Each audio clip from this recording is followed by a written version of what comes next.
Self-Mastery Through Conscious Autosuggestion. By Emile Coué. 1922. This audiobook is brought to you by The Project Wisdom. The Miracle Within. Reprinted from the Renaissance politique, littéraire et artistique of the 18th of December, 1920. Homage to Emile Coué. In the course of the month of September, 1920, I opened for the first time the book of Charles Baudouin, of Geneva, professor at the Institut J. Rousseau in that town. This work, published by the firm of Delachaux and Niessel, 26, Rue Saint-Dominique, Paris, is called Suggestion A. Autosuggestion. The author has dedicated it to Emile Coué, the initiator and benefactor, with deep gratitude. I read it and did not put down the book until I had reached the end. The fact is that it contains the very simple exposition of a magnificently humanitarian work, founded on a theory which may appear childish just because it is within the scope of everyone. And if everyone puts it into practice, the greatest good will proceed from it. After more than 20 years of indefatigable work, Emile Coué, who at the present time, live at Nancy, where he lately followed the work and experiments of Leopold, the father of the doctrine of suggestions, for more than 20 years, I say, Coué has been occupied exclusively with this question, but particularly in order to bring his fellow creatures to cultivate autosuggestion. At the beginning of the century Coué had attained the object of his researches, and had disengaged the general and immense force of autosuggestion. After innumerable experiments on thousands of subjects, he showed the action of the unconscious in organic cases. This is new, and the great merit of this profoundly modest learned man is to have found a remedy for terrible ills, reputed incurable or terribly painful, without any hope of relief. As I cannot enter here into long scientific details, I will content myself by saying how the learned man of Nancy practices his method. The chiseled epitome of a whole life of patient researches and of ceaseless observations, is a brief formula which is to be repeated morning and evening. It must be said in a low voice, with the eyes closed, in a position favorable to the relaxing of the muscular system. It may be in bed, or it may be in an easy chair, and in a tone of voice as if one were reciting a litany. Here are the magic words: every day, in every respect, I am getting better and better. They must be said 20 times following, with the help of a string with 20 knots in it, which serves as a rosary. This material detail has its importance. It ensures mechanical recitation, which is essential. While articulating these words, which are registered by the unconscious, one must not think of anything particular, neither of one's illness nor of one's troubles. One must be passive, just with the desire that all may be for the best. The formula in every respect has a general effect. This desire must be expressed without passion, without will, with gentleness, but with absolute confidence. For Emile Coué at the moment of autosuggestion, does not call in the will in any way. On the contrary, there must be no question of the will at that moment, but the imagination, the great motive force infinitely more active than that which is usually invoked. The imagination alone must be brought into play. Have confidence in yourself, says this good counselor, believe firmly that all will be well. And indeed all is well for those who have faith, fortified by perseverance. As deeds talk louder than words, I will tell you what happened to myself before I had ever seen Monsieur Coué.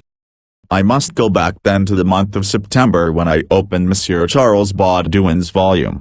At the end of a substantial exposition, the author enumerates the cure of illnesses such as enteritis, eczema, stammering, dumbness, a sinus dating from 20 years back, which had necessitated 11 operations, metritis, salpinitis, fibrous tumors, varicose veins, etc., lastly and above all, deep tubercular sores, and the last stages of phthisis, case of Madame D. of Trost, aged 30 years, who has become a mother since her cure. Case was followed up, but there was no relapse. All this is often testified to by doctors in attendance on the patients. These examples impressed me profoundly. There was the miracle. It was not a question of nerves, but of ills which medicine attacks without success. This cure of tuberculosis was a revelation to me.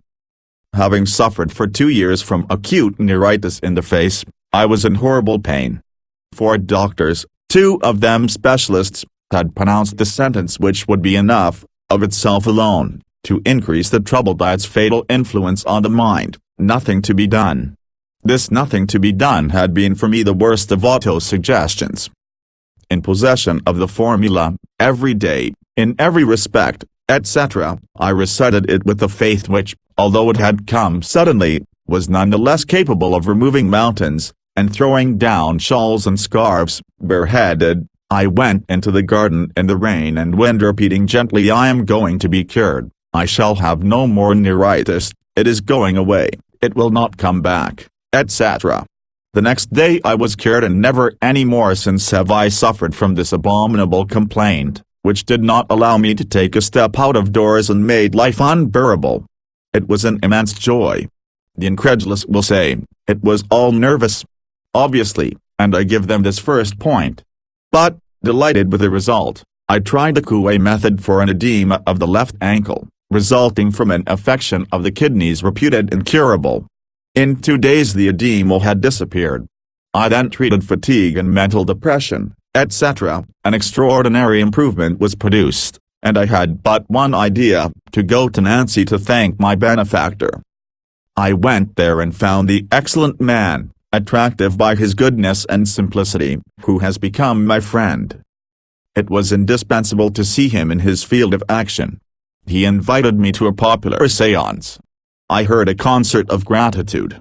Lesions in the lungs, displaced organs, asthma, Pott's disease, paralysis, the whole deadly horde of diseases were being put to flight. I saw a paralytic, who sat contorted and twisted in his chair, get up and walk. Monsieur Coué had spoken. He demanded confidence, great, immense confidence in oneself. He said, "Learn to cure yourselves, you can do so. I have never cured anyone. The power is within you yourselves, call upon your spirit, make it act for your physical and mental good, and it will come, it will cure you, you will be strong and happy." Having spoken, Coué approached the paralytic. "You heard what I said, do you believe that you will walk?" "Yes." "Very well then, get up." The woman got up, she walked, and went round the garden. The miracle was accomplished. A young girl with Pott's disease, whose vertebral column became straight again after 3 visits, told me what an intense happiness it was to feel herself coming back to life, after having thought herself a hopeless case. 3 women, cured of lesions in the lungs, expressed their delight at going back to work and to a normal life. Coué, in the midst of those people whom he loves, seemed to me a being apart, for this man ignores money, all his work is gratuitous, and his extraordinary disinterestedness forbids his taking a farthing for it. "I owe you something," I said to him, "I simply owe you everything." "No, only the pleasure I shall have from your continuing to keep well." An irresistible sympathy attracts one to this simple-minded philanthropist. Arm in arm we walked round the kitchen garden which he cultivates himself, getting up early to do so. Practically a vegetarian, he considers with satisfaction the results of his work. And then the serious conversation goes on. "In your mind you possess an unlimited power.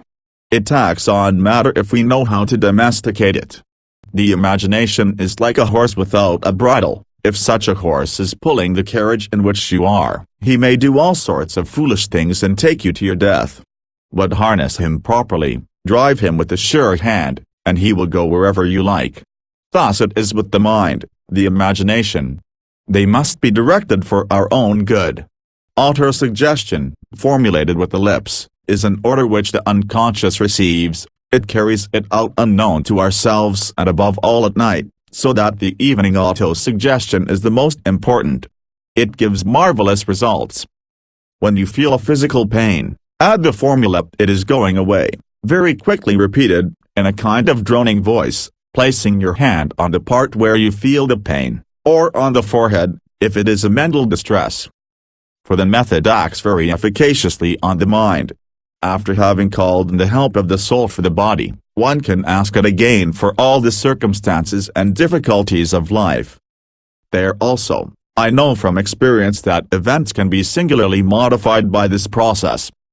You know it today, and you will know it better still by reading Monsieur Baudouin's book, and then his pamphlet, Culture de la Force Morale, and then, lastly, the little succinct treatise written by Monsieur Coué himself, Self-Mastery. All these works may be found at Monsieur Coué's. If however I have been able to inspire in you the desire of making this excellent pilgrimage yourself, you will go to Nancy to fetch the booklet.